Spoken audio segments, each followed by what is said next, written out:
حضرت سعید مسیب رحمۃ اللہ علیہ کا بیان ہے کہ حضرت علی کرم اللہ وجہ الکریم کے ہمراہ ہم لوگ مدینہ کے قبرستان میں گئے۔ حضرت علی رضی اللہ تعالیٰ عنہ نے قبر والوں پر سلام کر کے کہا، تم اپنی خبر بتاؤ گے یا ہم بتائیں؟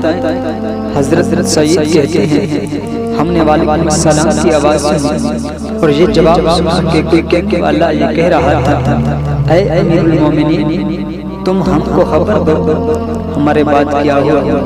حضرت علی شیر خدا کرم اللہ وجہ الکریم نے کہا، سن لو، تمہاری بیویوں نے شادی کر لی، تمہارے مال بٹ گئے، تمہاری اولاد یتیموں میں شامل ہو گئی، اور جس مکان کو تم نے بڑا مستحکم بنایا تھا اس میں تمہارے دشمن آباد ہو گئے۔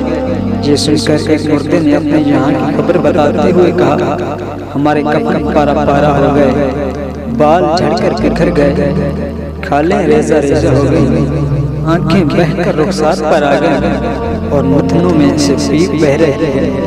ہم نے جو کچھ آگے بھیجا اس کو پایا اور جو پیچھے چھوڑا اس میں نقصان ہوا۔ ہم تو اپنے اعمال ہی کے منور کرم ہیں۔